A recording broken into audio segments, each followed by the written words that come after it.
Apparently today I'm massive Luci. Paulina Tanlin. Let's just start all over and do that again. Hi and welcome. This is EverCast, connecting gamers with the game they play. EverCast is it's a online video game podcast talking about all things fun and interesting in the world of online video games. I think I've said that like 3 or 4 times now. Blah blah blah blah blah. I am one of your normal weekly regular hosts, Tanlin. With me are our other 2 of our other normal weekly regular hosts, and their names are all mixed up, and I will take care of that here in a second. So I will let our normal hosts introduce themselves. And Luci, why don't you go last, and you can introduce our special community guest. Well, hi guys, I'm Kyleth. I'm pulling a Tanlin's wife. Hello, everybody. I'm Luci. As usual, today I'm Kylest. Today I am actually listed underneath our special community guest's name, which is Pheidrad, and this is my sister. Everybody say hi to Pheidrad. Hey guys, how we doing? Phaedra! I gave everybody fancy nameplates. I think I just turned into Flatus. Oh, we'll get that taken care of in a minute. You're a very handsome Flatus. I think, Thank you. I think I've got Slightly it less now. hairy. I think I've got it. Woo! Nice. All right, so again, as we were saying, that this is the EverCast show. This is episode number 80, Terrors of Thalumbra. I think I'm pronouncing that correctly, which is the latest EverQuest II expansion. So we thought that since it launched on like Tuesday, right? Or Yep. was that Thursday? Tuesday. Okay. We figured we'd talk about it. We think that, we all came together originally to talk about EverQuest Next, and as things have evolved since then, we've opened up the conversation. But I want to say every EverQuest II expansion that's come out, we've had a special community guest on to talk about the EverQuest II expansion. One of our first guests was Felgon from, I'm on the spot now, EQ2 Wire. I think Felgon does that. Felden. We've had Jared Oak something or other. And of course, Chewy was a big EverQuest II player leading up to him doing the EverCast show.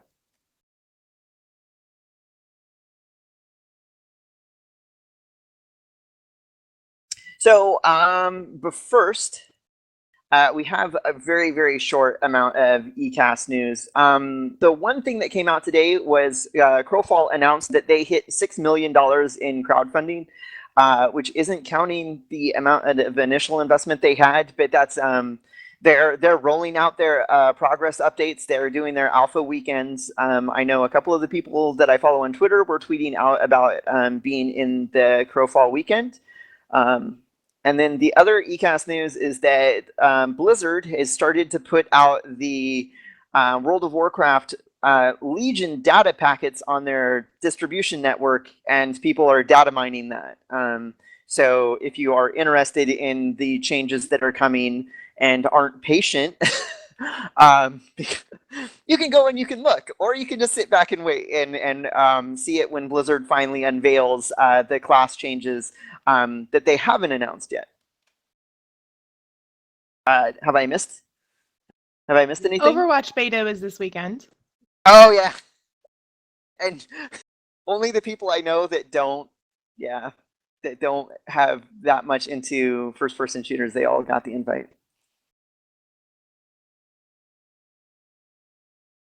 Of course. You're not into first-person shooters. You didn't get it.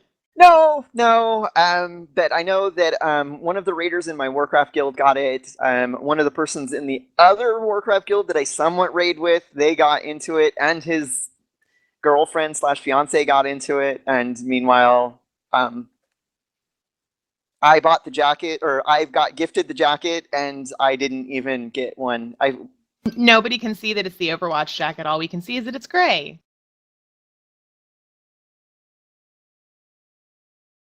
It's going to be backwards because of the way Skype handles things. I'll have to show the other one. I bought him the Overwatch jacket. I love how he's like, I bought myself.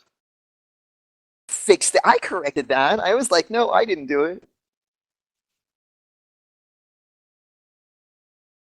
So Lucy, anything? I'm in a new space. Yeah, with new desk. I have a big girl grown-up gaming chair. It's so comfy. My feet don't touch the floor. It's all the way down. I'm just very short. I feel your pain. I can't reach the floor at our kitchen table. Hashtag short girl problems. Very much so. I'm like 2. And I love your hourglass. Oh, thanks! I love it. I'm pretty sure this was also a gift from my sister, as well as my scarf that we were discussing earlier. She's got good taste. Usually when we buy each other presents, we have to buy 2, one for the sister and one for ourselves. That sounds like my sister and I. It does. That was my brother. He's only 2 years older than me, and so we share a lot of the similar tastes. So that was anytime they bought one gift for us, they had to buy 2 to get one for each of us. Otherwise, we would fight or complain. That doesn't sound familiar at all. No, not even a little. So yeah, We'll just have new desk, new chair. That's all for me. Hourglass, it's old, but also awesome. Old as the sands of time. Okay, really bad joke. Moving on. Oh my god. And hi, Pentapod. So, yeah, that was it. Okay, so EverQuest II, Terrors of Thelumbra. Okay, zones. There evidently there was new zones that were added. Yeah, so we have Thelumbra, which is the underground kind of outside zone where you do all of your generic questing and you get to all the other zones. Gorgeous, absolutely gorgeous underground zone. It's all glowing mushrooms and very kind of dark, creepy Cthulhu feel. Cthulhu feel. Yeah, it's got a lot of mobs with tentacles. Yeah. Kind of like Underdark feeling with the they're not observers in that game. The Beholders. yes. Less beholders, more mind flayers. So they've got the tentacles and like octopus type feel. Do they eat your brains? They try. Yes.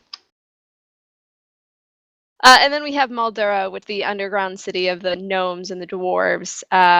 They've been cut off from civilization for hundreds of years at this point, and so it's a very ancient dwarf feel. And then you've got the forges, of which I ran through earlier and instantly died, so that was great. Like the flowing lava, molten stuff out in front, and very not friendly. Large characters, for the record. My Sarnak on its duck mount cannot make it around those corners. I saw your whole tweet exchange with one of the devs where you're like, if you plan on redecorating. I get stuck Why a lot. are you riding a duck? It's a duck. I like watching it waddle. Dragons don't ride ducks. I'm a lizard. Dragons eat duck. I was gonna say, don't they eat them? It's a snack for later. Yeah, it is also a giant ride circle. the rest home. Ooh. The comedian Dennis Leary, No Cure for Cancer. No, I know exactly what you're talking about. Oh, good. Okay. I was like, oh my god, am I that old? Trick question. No, you say no. Not a trick question at all. All right. That's cool. So there are gnomes and dwarves that are in this area that are like the deep the deep dwarves. Are there elves? No elves. Oh, they avoided the drow comparisons with that. Well, yes and no. So the drow, when it's civil, so the evil goddess of hate, Inarok's daughter, the daughter of the god of hate, she is kind of like a dark elf. Like, I don't know if they explicitly say it, but she's essentially a dark elf, and she's kind of our main villain going on in this expansion. So, Oh, I have a question. Ignore the hot pink dye on my hands. I've been working today.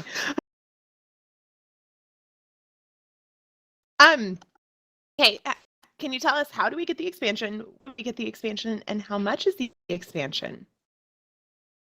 so that is a really great question. Now you can get it on the marketplace, or you can get it on the EQ website. And it has multiple different tiers. Before, it used to have just the standard edition and the collector's edition. This year, it has the standard edition, the collector's edition, and the premium edition. So the standard edition is only $20, which is actually plus every all access member gets 10% off automatically, so it ends up being like $18.50. So it's cheaper than it was prior years. And then you have the collector's edition, which I think is $90 plus your discount. And then the premium edition is $140. What? Yep. Yeah, I'm looking at it right now. It's $4.99, $89.99, $139.99. Why? What's in it? Gold? The collector's edition comes with shit I can't pronounce. Which means don't eat it. Yes, don't eat it. Very important. I think that the biggest thing that the premium edition comes with is a mount that supposedly will actually level with you. So as you gain experience, it gets stronger throughout the expansion. Yep.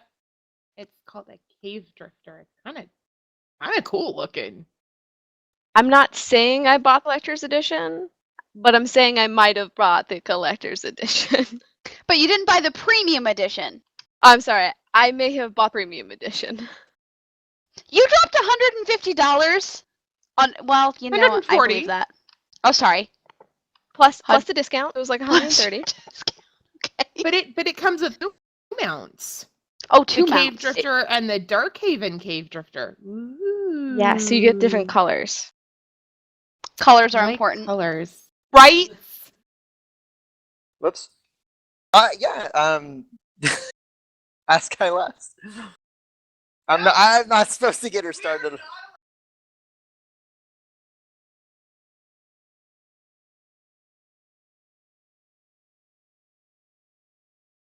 Right. Well, that was a really good question. Sorry, I'm seeing Kylest speak, but I'm not actually hearing her. Rorge. Okay, I'm now I can hearing hear her. you. Okay. You're in the same room as she is. I mean, yeah, you're right. You're right. I'm in the same room and I have her muted, so I normally hear her. I always mute him. All right. So, you were talking about one. I did it again. One of the people that you were talking about, the villain that might possibly be a dark elf. Is that the principal story of the expansion? Is Glee fighting against her and competing against her? So, not exactly. Basically, the prelude up to the expansion is that we found these earth elementals have come up out of the ground and they're just wreaking havoc all over Norath. And behind them are these little clockwork spiders that are trying to get a message to you, but they're shorting out. And you can tell that they're gnomish inventions, but nothing like we've seen on Norath in hundreds of years. And so we follow them back underground and we find the Nemlin, which is the underground gnomes, and the Dolgar, the underground dwarves. And their city is in peril from two different fronts.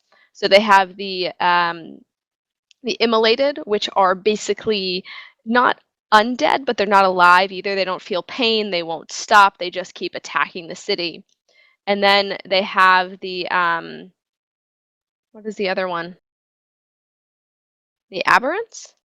So they're basically getting attacked from front, and you're trying to figure out what is happening and why they're being attacked now all of a sudden. And you find out that part of it is that this dark elf is involved with kind of tweaking things hidden in the dark to kind of stir up trouble in this underground world. So, hey, should we worry about spoilers at this point? Yeah, I know. Like, I'm trying to be really cool about what I say. I don't want to spoil it for everyone. I love going through the signature lines and like discovering the lore as I go. So I don't want to ruin it for anyone who hasn't got through it yet. Can you at least tell us the name of the principal NPC, this dark elf that's not quite a dark elf? So that's Lannis Tival. That's the goddess of hate, Inarek's daughter, and we know that she's involved from, or we're pretty sure she's involved from the Prelude events, because she appears at the end of the last expansion. So interesting segue here is that in the EQN ebooks, Lannis is actually sort of like a consort of Karamor Thex, who is a dark elf, and they are fighting Inaruk. So, or Karamor is like the nemesis of Inaruk, I guess you could say. So that's an interesting sort of like, what can they do with the EQN story that they're doing with the EQ2 story? Are there going to be similarities? Interesting speculation there. that's actually really cool to check out the memory on Luci. So how did you figure that out? Did you just know the name, or did you have to go to your index cards? The index cards are gone. So you just saw that name and knew it? I feel like such a slacker now, because I would have No, never. don't, because I was trying to remember. I had to go back and look at one of the ebooks to remember Karamor, because I kept trying to say Kelemvor, which is a Forgotten Realms deity. So I had to look it up. So I mean, I remembered Lannis and I remembered who she was. So I'm really excited to see the similarities here and what they're going to do with the EQN story, bringing it back to EQN all the time. That's actually really interesting, because it actually hints throughout EQ2 rather, that even though she was saved by her father Inarek at the bloody battle of Kithakor, where she was battling Furnavi, tomato, I don't know how everyone says it, but there's lore that supposedly she's actually been trying to block her father from coming back to the mortal world. So in EverQuest II, we know that the gods had left Norath at the end of EverQuest I, and they've slowly been kind of trickling back, but a lot of them are still missing. And so the fact that Inarek hasn't returned, people are speculating that she's actually been battling against him and trying to keep him from entering the mortal plane again. I've always said Firiona V.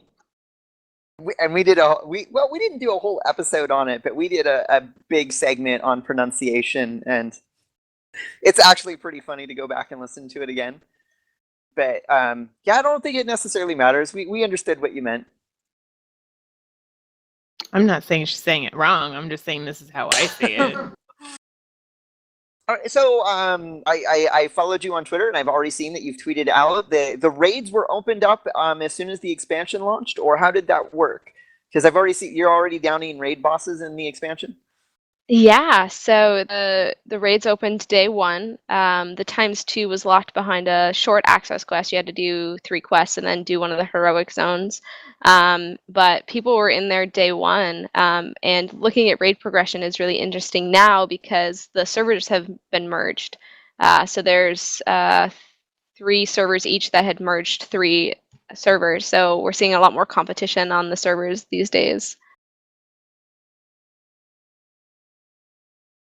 I'd like to say that our guild is higher on the rankings, but right now we're lagging behind. I don't know. That's okay. I'm always lagging behind with my guilds. They're the only ones that'll have me. Sort of, yeah. I kind of raid with who will take me. Well, ours is actually interesting. Our raid force is called BGA. It was the Butcherbach Guild Alliance. We used to be on Butcherbach. We've been merged into the new server Majdul. But basically what we did is we used the Grenwick's guidance. Grenwick's is a guild that's been with EverQuest II since its inception back in 2004. So long-time guild. So they run it, and I run it partially as well. They do 2 nights. I do one of them. We share timers, but they don't require you to leave your guild. So we do literally a guild alliance between anyone who wants to do it, and we kind of build it up from that. So you don't have to leave your own personal family guild in order to raid. But that puts us kind of more in the mid range, if you will. So we're not hardcore and we're not fully casual. We're somewhere in between because we have players of all types. I think that's the best way to go, though, because you get to see the content and you get to do it with people you're comfortable with, and you know that if you make a mistake, it's not going to be all like, oh my god, you're out of the guild, you're awful, you're the worst player ever, get the fuck out. 50 DK minus! Stop that! Wrong game, babe. Do they do that in EverQuest too? I think. Yeah, Isn't we it where have. DK. We do use DKP. Oh my god. So you can Um, tell that I've never rated in EQ2. Never. Ever. I had have in this fact one written WoW. experience with like a dungeon, and I haven't played again. Blame Chewy for that. Oh, we can totally take this. And then we all ended up Sometimes those dead. are the best stories, though. Like, when I originally started doing dungeons in World of Warcraft, it was with real life friends, and we always had this hunter friend. It's always the hunter, too. Like, am I Oh my right? god, it is! Am I right? So it was always the You're hunter. right. Every single boss fight started with, oops. Okay, we're pulling as we're going now. Yep. It's so true. And it doesn't matter what game that I've played, but it's always the guy with the bow. It's like. Sometimes I'm the guy with it. So you're the guy, the bow? Well, You know. I'm so mannish. And then there are those times Hunter decides he wants to misdirect to the healer because he thinks it would be Because funny. it's hilarious. It's not a little. We actually had a raid situation where we were doing, what was the one in Wintergrass? It was just like 2 hallways or 4 hallways or whatever it was. We were trying to Vault of Archivon. Yeah, we were Or- trying to do the vault, and the person who was trying to put it together was just a huge dick of a mage. Basically, he wouldn't take anybody who would roll on his cloth gear, so no other mages, and like nobody else who would even remotely roll on his gear. So we were waiting and waiting and waiting for this person to fill the rest of our slots because he didn't want anybody in the raid that would even remotely vie him for what he was rolling on. And we were waiting for so long, one of the hunters was finally like, this guy's a dick. And so just pulled the boss, misdirected to him, and we all ran. And he's like at the back of their group going, you guys are assholes! Bye! My favorite story is so this was at the raid group I'm with today, so I've been raiding with them for about 6 years now. And the clerics in EQ2 have an ability where they can actually send a target home back to their like origin spot. And she accidentally cast it on the main tank in the middle of a fight, and he clicked on it. He accepted it, and just bam, gone. Yeah, Paladins in Warcraft have a similar type ability, which is kind of like it messes the tank up and it leads to a wipe because it's called it's now Hand of Protection, but it used to be called Blessing of Protection, and it's abbreviated BOP, right? And so if you bop the tank, it makes them immune to physical damage, and it drops all threat on them. And so you can imagine in a raid, bopping the tank on purpose or accident, I'm not saying. But yeah, next thing you know, the boss is like, I can't hurt this guy, and he goes and he's like slaughtering somebody else.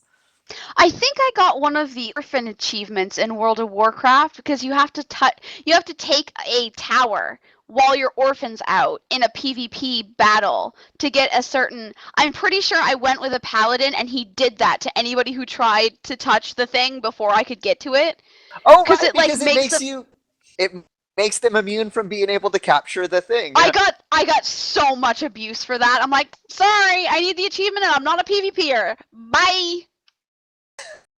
That's brilliant, though. That's a smart way to I do can't it. say that I've ever been the person that accidentally bought the tank ever. No, I would never do that. Reading in EverQuest II, it's been out for a long time. What type of, do they have a level? Is there a level? Do you have more levels to go up in the new expansion? Are there catch-up mechanics for people that are like just joining in the game for the first time, or if they've coming back after being away from 2 years, so that they can like be able to jump right into the new expansion, or is there stuff that they have to go through again to catch up to where the current progression expansion is at? Gotcha. So there's no level cap increase and there's no AA cap increase. It's only the deity system, which we'll probably get into in a minute. But it's interesting because they did a full gear reset. So the raid gear of the previous expansion isn't even as good as the new quested armor. So everyone's kind of back at square one, working to like kind of towards the same goal. And I know that going into the first raid zone, we've taken down the first boss. The second one was pummeling the crap out of me. So I play off tank. I have a Sarnak SK named Life Attack in Your Face. Yes! You I make like my her. inner RPer weep with your names. I know. I have my RP names, and then I have 2 characters that are named a little silly. So my SK is Life Attack in Your Face, and then my rat is I'm a rat stealing your cheese. So We're not related. sometimes the Rotanga will dual wield 2 ice cream cones, and I change her last name to I'm a rat with ice cream cones. Just silly things. You're amazing. My Yeah, husband is laughing so hard he's seeing red. We're getting absolutely pummeled. The hit point requirements and the resist requirements have gone way up. The fights are awesome. They're really challenging, make you kind of think, have to work through it, but it's something that you can figure out. But definitely have to catch up there. So everyone's kind of back on the same level. They also increased agnostic dungeons, so even the new expansion dungeons are part of agnostic. Dungeons are agnostic now? What is an agnostic dungeon? Oh, so agnostic dungeons are basically where players from level 20 all the way to 95 can queue up together and go into any dungeon, and it'll scale to like a combined kind of mid-level, and everyone gets like XP relevant to their level. So wait, instead of like dropping the highest one all the way down or bringing the lowest one all the way up, it kind of squishes you guys into some sort of middle ground? It's like equalization. Yeah, I think it kind of equalizes it a little bit more, so that even like the lower players can feel like they're contributing more, and then that way you can play with like friends who have recently come back or joined at your highest tune, and everyone's contributing and playing together.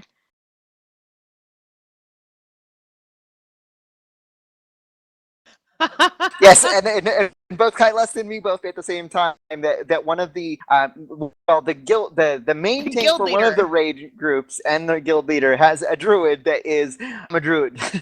Wait. What was their role? Tank. Main tank. Because druids are for fight. No spellcasting. No, druids are for tank and sync.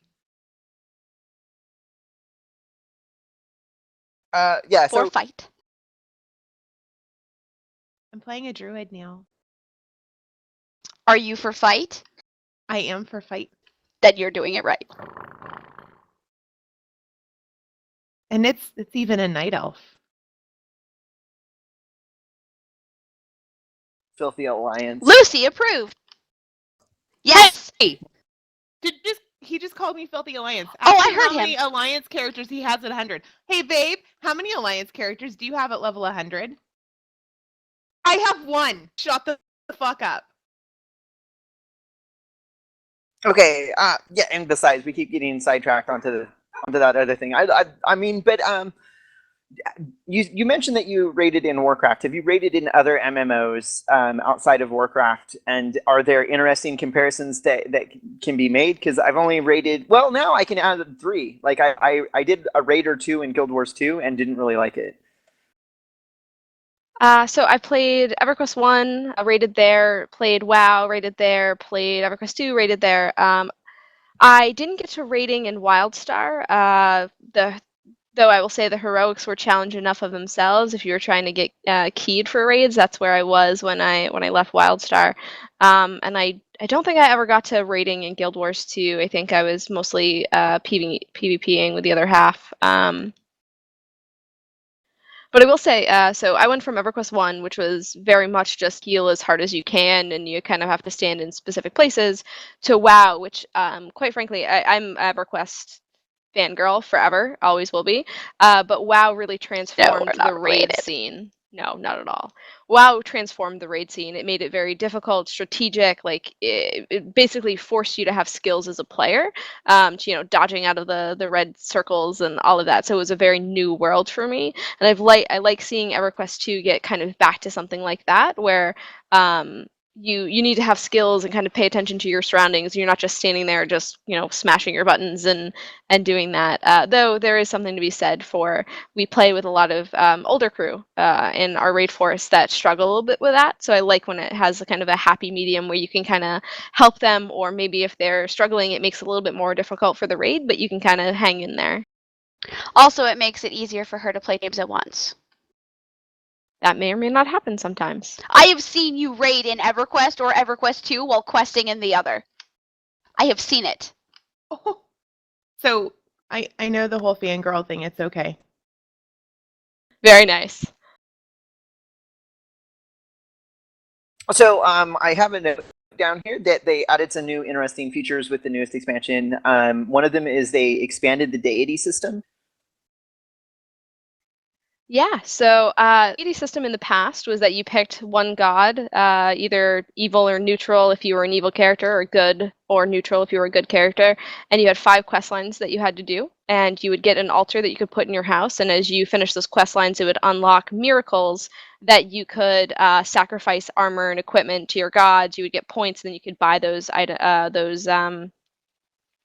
miracles with those points. And then they're kind of like one-shot abilities that you could use in raid. My tank has a really, really nice one that will actually heal her for all the damage she's taking, which is super OP and was really powerful when it came out, and would allow her to survive for like 30 seconds, just no matter how much like damage was incoming, as long as it wasn't like a one-shot kill. The new system now, where characters are capped and there isn't any more level increase, basically you tithe experience to your god with all the experience you gain. And then you can either put them into similar temporary abilities that allow you to increase increase the damage the mob takes from a certain type of spell, so noxious or elemental or something like that, or give you a death prevent. Or you can actually put it into permanent abilities, so potency, stamina, or crit bonus to increase your hit points and the damage that you do. A little more similar to the idea of alternate achievements in EverQuest 1, so where you constantly had something that you could work on with your tune, because eventually it gets so high that you need 15, 20, 30 tithe points just to increase 1 point of the stats. I will actually say, though, my first kind of opinion of the new expansion, that was the system that I was the most disappointed with of the expansion. The abilities are very... Sorry, go ahead. I was going to ask if were there other systems that they expanded upon that you did like? They added in an infusion system, which I honestly haven't jumped into too much, because you basically get items in, fighting through the world that allow you to combine it into your armor to potentially increase the attributes of your armor. So you can increase the stamina again, and there's different layers of it, so different types of infusers that have different maximums that you can add. It's actually pretty complex sounding, and I haven't found any equipment that I feel like I'm going to hold on to long enough to really infuse it and try to make it more powerful, because I'm replacing everything on a daily basis with a new expansion release. But that I'm really excited about. It adds a new layer of complexity to how you want to buff your armor, and you always have something that you can kind of either craft, or I'm really glad about the crafting ones, or that you can get in advanced heroics that you can try to use. The crafting ones give you a 100% chance to increase that skill, but it's always in a range, so you can increase it from 0.1 all the way to 1, and you have no idea. It's just random what you get. That's cool. Because it cuts down a little bit on the whole, what do they call it? the gear treadmill where, you know, it's like you go, you get a new piece of gear, the old piece of gear goes away, and you're constantly like feeling like you're on a treadmill. Yeah, at some point where it's probably going to get where you have this piece of armor that you got at the beginning of, you know, the first easiest raid zone, and you've infused it so high that a piece drops later that is similar stats, but you'd have to put a lot of work into to get it up as high.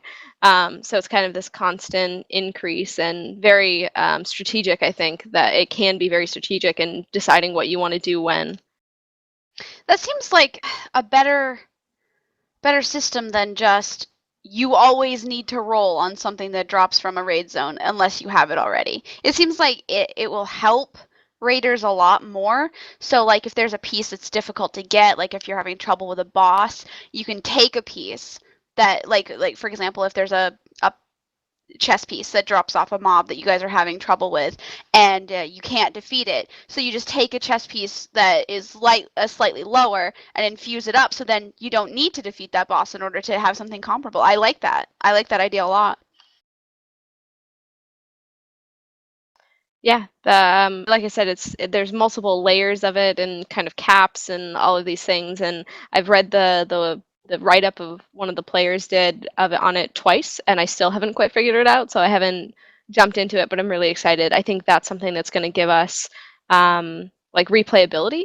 That was the one thing that I was really excited about the deity system, was that I was like, okay, there's going to be these awesome abilities that we're going to be able to get, and we're always going to want them, and we're going to be constantly using them, and then we're going to be able to upgrade our stats directly, and that gives you something to always work on with your main character, and that's awesome. That's what I loved about EverQuest 1. No matter what happened, there was always another achievement that you wanted to get, like whether it was increasing your crafting or being able to instantly evac your group if you were in trouble, like whatever it happened to be. That's what I love the most about EverQuest 1, and that I can't find in another game. So I was really excited. I thought that's what they were doing with EverQuest 2 with the deity system. Unfortunately, the abilities aren't strong enough to really matter. And when you're just getting, you know, it takes 3 hours to get 16 points to up your stamina by 5, which gives you like 5 hit points, and raid bosses are hitting me for 5 million right now. Not a huge incentive to keep playing that main character and feeling like you're accomplishing something. Right, because at that point in time, it feels better to go over to a different character and play around with that, because the rewards feel more significant. I can understand that. Do you think that once you get to a point where you've infused a lot of items, you've gotten a lot of raid drops, you're working on different things, do you think then maybe the new deity system will feel more rewarding? At least you have something to work on. Maybe it's just not rewarding at the beginning? Or how do you feel about that? No, I mean, I think like what Tanlin said, I would probably just go and kind of work on an alt on the side, because it's not enough of an increase to make a big deal. But I'm really, really hoping that as like they come out with, you know, DLCs, or, you know, I don't know, whatever they're calling it, like mini expansions throughout, and then in the next, the patches, in the next expansions, that they're going to build upon it and kind of make it more like what it was in EQ1, to give us that constant, like, I have some sort of goal, something that I can work on that I'm excited about to keep playing. Because the months prior to expansion release, you don't see a lot of activity on EQ2 right now. Yeah, and I think that even Blizzard had to relearn that lesson of always giving people the ability to like incrementally increase, because they went and they launched without Valor points, but now the expansion has been out for like a year or so, and they just put Valor points back in so that you can continuously upgrade your gear with those points that you're earning. So even if you don't get a gear drop, you feel like you're having a reason to log in and do the raids and the dungeons and that sort of thing. Yeah, that's what I miss so much about it. For example, I mean, I know raids are a lot what people kind of use today, or you would think would use today, to keep playing throughout an expansion, right? First day of release, so first day of release, last Tuesday, the second highest guild on what was previously Butcher Block, so the second highest guild on my previous server, had cleared the first 12 raid mobs. They have 6 left. Or 8 left, I think. The highest one already has 6 left. It's a week into the expansion. So this is how fast they're blowing through content. So obviously they're going to hit a cap at some point where they're going to be like, all right, we have the best gear. what do we do now? And that's I feel like the AA system is where they could really like this the EQ1 AA system is where they could really use lessons they learned there and give us something to continue to do. Though there's always going to be those guilds, right? I'm sure you guys have them in WoW where they're just through it No, in no and time. I was just about to say that if you put out the bell curve, right, you always have to imagine that there's going to be people on that far end of the progression bell curve that they're like, you literally can't develop new content fast enough to keep them satisfied, because as soon as you put it into the game, they're knocking it down and what's next. For raids and stuff, I was always on the other end. I could never get like a stable group together for long enough to actually do the content. So it was just kind of like well, whatever. Like I never saw all of the raids in World of Warcraft ever. And I think that having those cooperative guilds of different, the alliance type system where it's a couple of people from this guild, a couple of people from that guild, that was my best experience so far. Like I might have better experiences in the future, but it was in that where there was one guild that was basically the spearhead, and they had their core group of people, but they couldn't do it with the number of people they had. So they grabbed like 2 or 3 people from my guild and 2 or 3 people from another guild, and they were able to do that. And what crushed that system that they had was when they put in guild achievements that only one guild running could have, and it required a certain number of people in that guild in the raid group. And so after that it was like, well, we can't take this many people that aren't in our guild, and so they just dropped down instead of basically doing a 25 man, they just dropped down to 10, and because that's how many people were in their guild.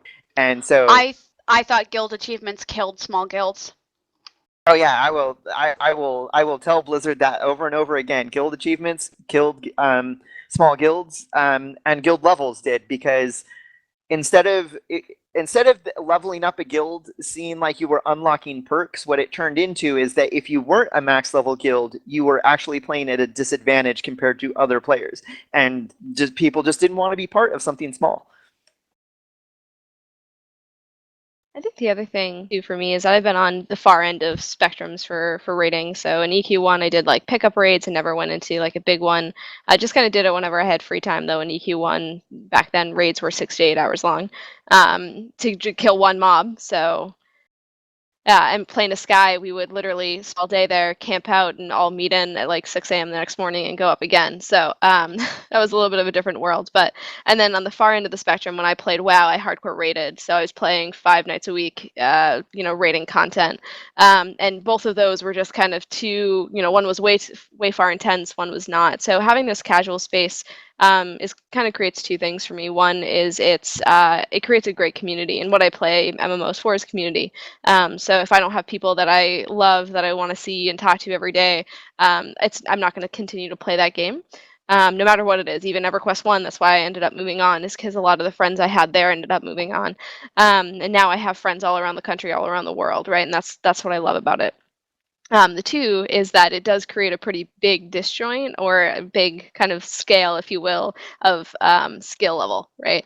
So you have people who really are that casual play, maybe 1 night a week, but really want to see that content, and then people who don't have the time or kind of don't want to deal with the mentality inside of hardcore, but are that good of players, or they want to see that much content and they push really hard. And so it's an interesting bell curve to watch during that time. So yeah, it's really frustrating to be a raid leader and be like, no, you can't wear PvP gear. Take it off. And that was the hardest. Yeah, I agree, because it was. I've been in that situation too. I think it's actually interesting though. So gonna give a little bit of a shout out to one of my raiders, but we have 2 people in our raid force that I politely refer to as grandma and grandpa, not to them, but like that's who they are, right? And I have a couple of my raiders in chat now, I think, but so they both struggle very much with the technical aspects of it. And so we had one raider, his name was Twill, and I didn't realize how old he was. He was in his 70s, who would always ask the same kind of question. So we're fighting a mob that we've killed 5 times every month for the last 8 months, and he'd be like, "Can I target directly?" And we're like, "Yes, you can. This is the only mob in this fight." And like people would sit down and kind of help him with his tune every once in a while and explain game mechanics. And sometimes when he struggled, it would get very frustrating, especially if one person missing something would wipe the raid. But on the flip side of that, he would also, send me a message when I'm like, hey guys, I'm not feeling good. I really can't run a raid tonight or whatever happened to be, and be like, you take care of yourself. Like, you make sure you're fine. Like, he was very much like a fatherly grandfather figure, and he was as excited about my wedding as like almost as much as my own dad. He was like, I'm so excited. Like, I'm so happy for you. Like that type of guy. And we actually, and this is one of the difficult things about online communities, is that we actually lost him in August of this year. And so we didn't realize how important or how much like his personality meant to us. I'd raided with him for, the 5.5, 6 years I've been with him. And so, that the raid I found out, I was a disaster. He was actually going to be coming up to Boston, which is where I live, to see family. And he was supposed to call me. We were going to have lunch. We were going to meet. And he never called me. And unfortunately, it was because I think he had a stroke, and he went into a coma, and we lost him that month. And our entire community was absolutely devastated. So you had this raider who struggled with strats and, sometimes caused these wipes. Like, we made the joke that it was never officially a raid until he died in the game. Because, he struggled so much. And then afterwards, we found ourselves missing him and like hearing those kind of his sayings in the back of our head as we were raiding, and other people would kind of say them to say it. So it's interesting to have that curve, but I think at the bottom of it, it really gets down to community and the people you play with. So You're gonna make Kai cry. Stop. oh, Well, you get me a little because I raid with my I raid with my dad when he would like to. We have a very casual raid. There's no attendant policy or anything like that. So he has come with me several times, and he's mid-60s. and it's part. Sorry, go ahead. I was just gonna say, because it like makes me think of one of our raiders that we lost. He was my best friend, and we lost him in June. Oh, I'm so sorry. Yeah, well, and that's one of the reasons that we do EverCast is because, and Flatus, I think he's driving home right now, but he's made mention of it several times that we all wanted a community that. We wanted a gaming community, something that felt better than what we were seeing at other places. So we put together EverCast, and that's why we keep doing this, doing what we do. But however, we're right up against that, hour-long mark. The final thoughts portion of our show. We have questions, final thoughts, and then we had one other topic, which was the Easter eggs. There might have been some Easter eggs in the expansion. Do we want to reveal those, or do we just want to say that they're out there and go find them? Yeah, that's good. Easter eggs are more fun when you find them, not when you're told where they are. I absolutely agree with that. Okay. So I will go ahead and put it into final thoughts. We have some questions here. Luci, you were keeping track of them? Hold on, what was that? No, nothing. I was just going to say, yeah, we have chance. Okay, let us have it. The first one was, do you like Daybreak games to replace current character models with updated ones in the future? I think they're talking about specifically EverQuest II. I did mention this in chat that they did sort of do that with their alternate models, but personally, in my opinion, no. I don't think that the character models needed updating, really. They did go hyper-realistic when they first came out many, many years ago for EQ2, and that look has kind of aged, which is why I think that they went more with that sweet spot between like realistic and cartoony with Landmark, because it's going to age better and it's going to hold its graphic appeal for longer. But personally, I've always liked the models in EQ2. I've always found them really cute, and especially with the older models, not the alternate. I actually don't like the alternate models that they updated to. I feel like each race really had its own sort of shape. You could tell a race from a distance based on the way it was shaped, and I liked that. So personally, that's just my answer. And I don't get a vote because I don't play the game often enough to have a right to make that sort of decision. Like, yeah. I will have to say about the same thing. But I will say this much, though, that I don't like the idea of tweaking with character models because there's some people that's been their character for like 5 or 6 years, and having it look a little bit different than what it used to look like, I don't know. I think they went really, like, they kind of played both sides on this, where you can turn on the alternate models if you want to, but you can also play with the old models too. So they kind of like catered to both sides of the fence there, and I think that was a really smart move on their part. I agree. I didn't like alternative models. You can't tell that we have similar opinions there, but yeah, I like it the way it is. It's kind of its history, and I know it's kind of a little bit more old style in the graphics now, but I think they do such a great job with the new zones every single time they release them. Thelumbra looks absolutely incredible, and I just feel like my character belongs there the way she is.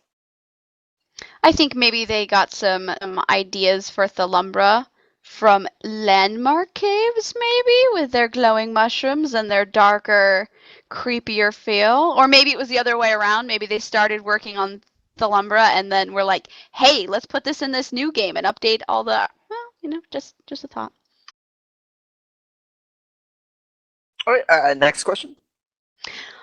What is your favorite part of the new expansion? Pheidrad, you're gonna have to field this one. That's tough. I am a huge lore person, so I just absolutely love the storylines. I think that the team did an amazing job this time too with the heroic fight, like the heroic zones and the advanced solos. The fights, they're really fun. They're interesting.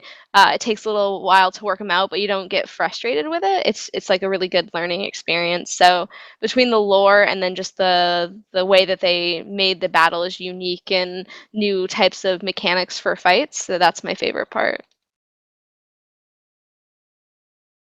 Yeah, I also don't get to answer this one. Sorry.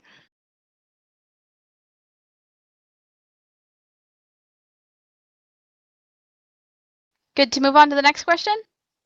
Sure.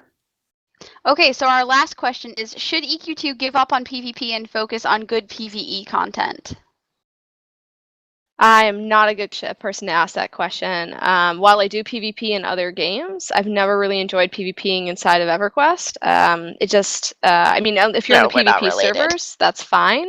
But the PvP battlegrounds or whatever, it just, to me, it doesn't make sense in the EverQuest world, and I didn't enjoy it. I was literally just grinded out a ton of tokens to buy a specific item. So unfortunately, I'm not a good person to answer that question. I liked it when I did it, but I didn't do much of it. But I did more PvP than I did PvE in EverQuest II, honestly. I think that if the PvP doesn't feel right, that's just more reason to work on it. So I don't think any game should ever scrap something that they're already doing. I mean, just basically, if you don't like the PvP as it is currently, go onto your forums, tweet at your devs, any way you can contact them on social media. Do it, tell them what you like, what you don't like, what works, what doesn't work. Be a part of the game that you love to make it better. Don't be shy about saying what you think can make it better.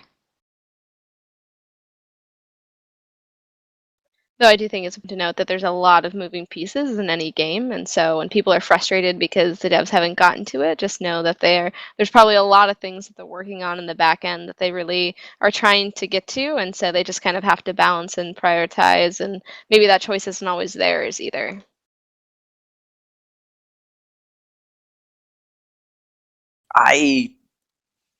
Luci and I are in agreement here. I mean, that's how I know of her guild is from an RP PvP server, and so I always enjoy PvP when it comes up. So I never think that like removing PvP from a game is a step in the right direction. But however, I have no problem with games that decide that they're going to be like, we do not have PvP in our game, or it is not going to be one of our focuses. Like, you can compare like 2 games that are coming out in the near future. Saga of Lucitie, no PvP. They're strictly basing their game off of group play, having to play with other people, and then a game like Crowfall, which is like, yeah, we're going to have PvP, we're going to have whole systems designed around it. So I can, see where having it enriches a role play environment, but I don't like now that I've spent like so many hours watching World of Warcraft, a high rated arena PvP. Balancing character classes is a ginormous pain in the ass, and no matter what you do, it's just another element for devs to be criticized for not balance my class, and so Nerf maybe they this don't. class. This class is OP because they do a thing that beats my class. Well, that's the game.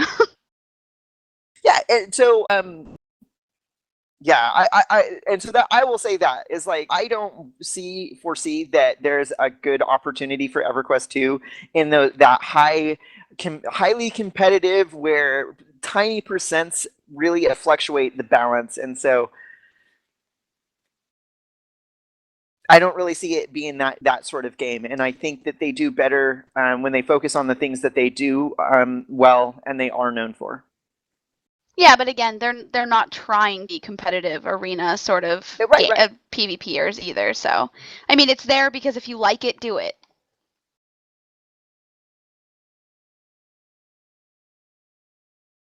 Great. Was that our last question? Yep, that's it. Any other final thoughts that we have this evening? I will say one last thought. Know that she's in chat. I'm very, very, very happy to have Domino back on the EQ team owning Trade Skill. The Trade Skill questline was awesome. It was fun. It had cute little lore stuff in it. I've completed it 6 times so far. Still not bored of reading that text. So, you know what?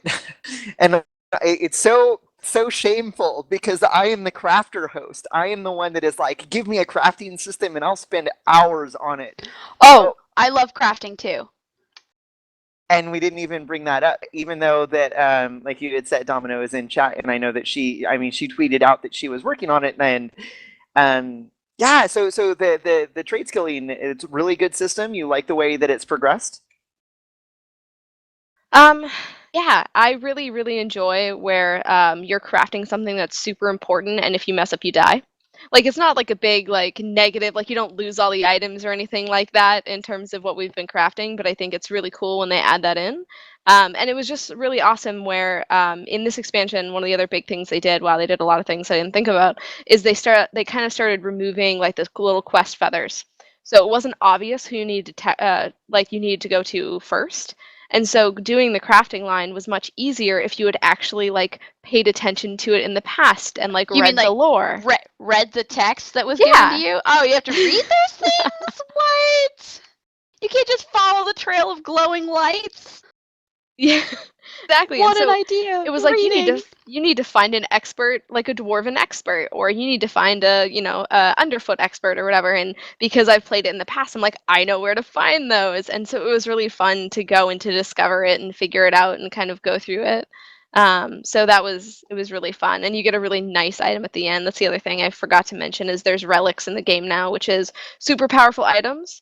And you can have a secondary relic, you can have a sword relic, you can have a breastplate relic, but you can only wear one at a time. So you have to pick and choose which one you think is best. You can die crafting? You can. Only on like major nations at the end of like quest lines. But I was not paying attention earlier. I was in fact potentially having 2 games up at once. Was not paying imagine that. attention and missed a craft and died. Learned my lesson on that one. Crafting hardcore mode. I don't want to. I could, of course, be like, well, back in Vanguard, but I won't. But you just did. No, but I didn't go. Close on and close expand on enough, close enough. We're calling it. All right, everybody, take a drink then.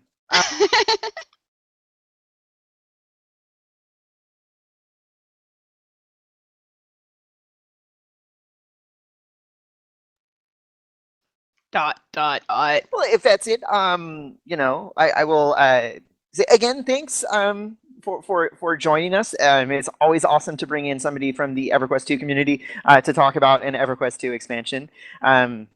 It makes me wish that I had more time for video games, because I've been told all about the EverQuest II crafting system, but I have never tried it out. All I know is that it used to kill you, and evidently it still does. It does indeed.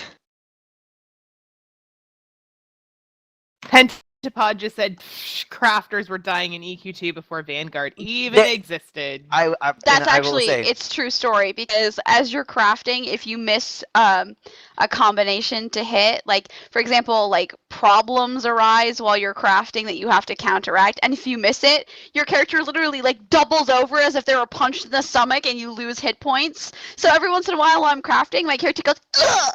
And just so my hit points go down, and I'm like, oh, I forgot to sand the wood. I'm so sorry. Apparently that hurts.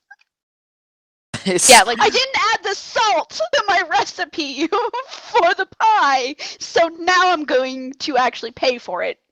Smoke comes out of no the salt in stoves the and pie, stuff. you die. Yeah, Exactly. Yeah.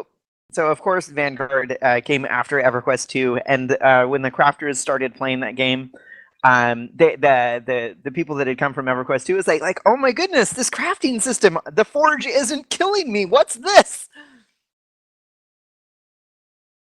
And the worst thing is when I first started, I couldn't figure out what I was doing wrong. I just kept hitting the buttons over and over again. I couldn't figure out that you had to you had to hit the button when the picture came up. So I'm like, I don't understand.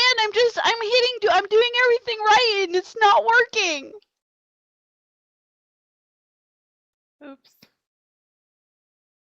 I just want to make a table. I don't understand. Yeah, you are in good company with crafting obsession, Tanlin.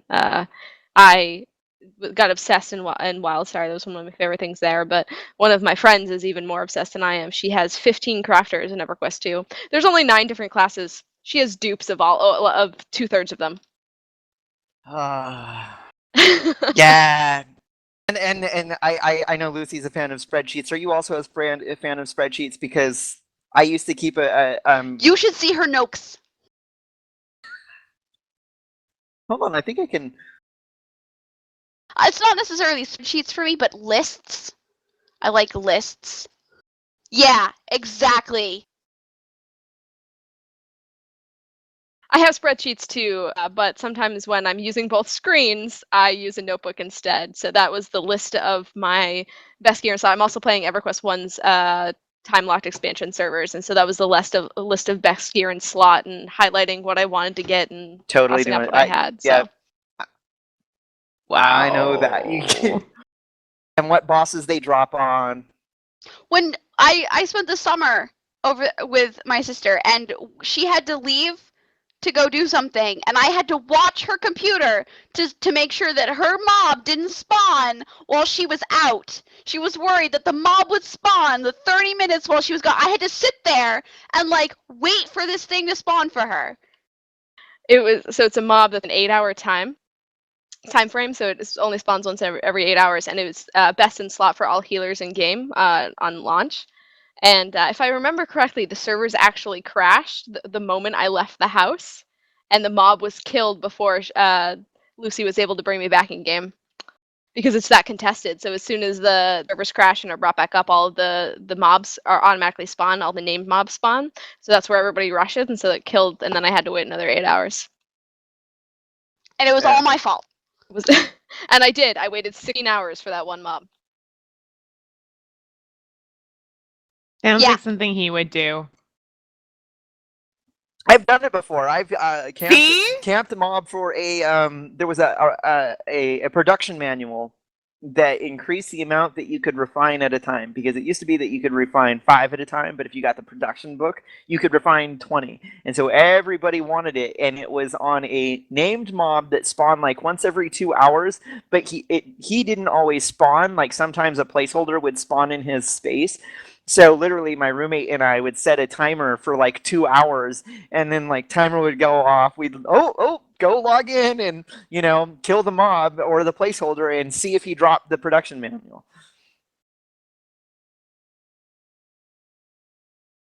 Oh. It's like I don't know. Kylas, you don't play like that at all. Do you keep lists or do you? You don't play like that. So how do you go about like deciding what to log in and do?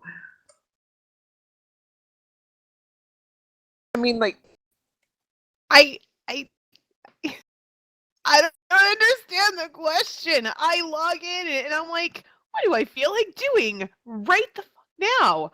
Oh, there's that one mount that I want in Tempest Keep. Let's go run it on all of my characters that can run it. I didn't get the drop, but there's that other mount that I'd totally like to get. And then I go do that. And then when I'm done, I'm like, how about LFR? Maybe a couple of dungeons? Oh, pet battles. Yeah, no, I don't keep lists. Are I you a just mount know- collector? I am. Mount collector, pet collector. and she has a better memory than I do because she can see a model of like something, and I can show her a model of something like, oh hey, where can I get this piece for like? I can tell him what it is, where it is. If there are duplicates of it that he can get from someplace else, so he doesn't have to get it the hard Oh, you way. can totally get the recolor of that off of this boss in this dungeon. And I'm like, Uh-huh. oh, so she doesn't have to like take notes exactly because a lot of that information is just stuck in her brain. I will say Maldura, a new city, is a giant circle and has little like sprockets off it. Typical gnome style, right? It's a giant sprocket. And I literally, like during beta, I would just run circles trying to find where I was supposed to go because there's no maps in beta, so you have no like point of interest or anything on the map. And then I friggin' like live comes out, I run it once, I've got it memorized. I go to the store, I can't remember my darn grocery list, but I can still remember the perfect map and where I need to go. I'm like, what is this? I told That- you, that- Google Docs, take a screenshot before you leave. That's less of the That's, problem as to what I'm prioritizing in my brain. Yes, I He just realize draws that. his own maps when there isn't one. Every time I memorize some useless bit of trivia, I'm like, that was something important that I just forgot to make room for this new piece of information.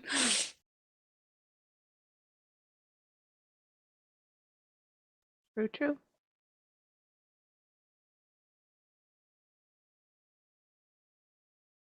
All right, I think that wraps it up for this week's EverCast. We are taking next week off for the Thanksgiving holiday. Thanksgiving! Turkey Day! It's literally my favorite holiday. All the awesome parts of Christmas without all the bullshit. Wow. Okay. Um, Valentine's Day is my favorite holiday. It's What? soon. Isn't it also your Soon. birthday? an And our anniversary. wedding anniversary. Okay, so obviously that's got to be your favorite holiday. Well, let's just yeah, be clear. People born in February are the best. Oh, I see. I see how it is. My brother's born same birthday as Kailas. Just different year, because he's older. I'm pretty close. I'm 2 days away, so Yay! I just want to say that Thanksgiving is my favorite because you get to get together with family, talk, eat. I love feeding people. I love cooking and putting that in their faces. And I'm pretty sure that my sister enjoys that I like cooking and putting that in their faces. And I also like that you get to like game and like you can play board. My family is big on board games. Like both sides of my family are big on board games and gaming in general. So just like board games and food and drink and fun, and you don't have to worry about buying things for people and them not liking it. You can just make tons of food and put it out, and if you like it, eat it. True. If the meal isn't done until you hate yourself a little. but just a little. Just a little. Oh my Just goodness. like I shouldn't have eaten that last bite of stuffing. Just that much. Just that much. I'm just now remembering that I have to drive to my brother's place and I have to drive back after eating. Ugh. So yeah, that we have no EverCast next Sunday. We're taking the holiday off. We're coming back the following Sunday, which is December 6th. When we confirm officially with our guests, we will tweet out who they are. But we think you'll like it. I'm excited to talk to the people that we're trying to hey, come on, talk to us about your game, because we are kind of excited about it. And then December 13th, I'm putting together our best of episode, which will not be a live airing. None of the guests will be we won't be there. It'll be all recorded stuff that I've edited together into our For your viewing pleasure. for your Don't audio drink while you're pleasure. watching the episode. I just recommend Don't. right now. Don't play the drinking game. No. It's not even that. It's not even that. It's that I can't go a 30-second clip without snorting. I'm laughing so hard with some of the shit that comes out of our mouths. So just be forewarned. And that December 13th, after our best of show, we will be taking the rest of the year off. Coming back maybe January 3rd, but again, that one's not official. We might come back on the 10th. I'm pretty sure that that's also Lucy's birthday. December 11th. Okay. Oh, okay. I knew it was December, and I knew it was super, super close to my sister's birthday, which is so funny. My sister's birthday is December 13th. Yours is 2 days prior. My birthday is February 14th. Hers is 2 days prior. Yep. Creepy. Yeah, it's a little weird. Twinsies. And is she the little sister? Are you the little sister? I'm also the little sister. Younger. So the little sister Younger. born in February, the older sister born in December. There. That's I am true. not the Younger. little. I'm younger, but I am actually. Shut up. Nobody I'm cares. taller. Nobody cares. Everybody cares. Okay, I'm the I have to shorter tell of my the two brother of that all us. the time. Is he calls it, he's like, "Oh, this is my little brother." I'm like, "I'm your younger brother. I'm not your little brother." That's fine. Everybody still thinks you're the older sister. They do. She Oh gets my started in the God, stores, and I see? don't. People, that's so funny because of my sister and I, they think I'm the older one too. And I'm like, excuse me, she's nearly 5 years older than I am, and you think I'm the oldest? What? Well, I mistook your sister for one of her daughters. True. Okay. And then of And course. on this train derailing. So yes, Choo-choo. if you like the show, if you're joining us for the first time, we would really appreciate it if you hit that follow on Stitcher or on Twitch. Hit the follow on Twitch. Follow us on Twitter.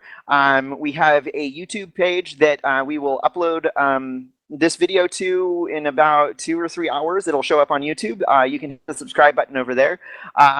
In a couple of days before Thanksgiving, the entire audio of this show will be edited and put on iTunes and Stitcher. If you have an Apple product or any sort of podcast that you listen to, there's an app for that you would like to, listen to us, you can add us there. I went back through to make sure that we weren't missing any. Episodes 61, 62, and 63 were not showing up in our iTunes feed, so I fixed it so that it did. And then episode 64 was not on YouTube, and that was because it was fragmented into different video segments that I had to put into one big video production, and then I uploaded it, and I did all that last night. Well, thank you very much for having me. Thank you very much for coming. It was a ton of fun. And as tradition, we have our community guests do the camping out. Basically, you can't count backwards from 5. It's like camping in EverQuest. Right, like logging out in Ever. Because we're cute like that. I like it. Wait, am I supposed to say it? Yeah. Right now? Thanks for All right. watching, everybody. Bye, guys. 5, 4, 3, 2, 1.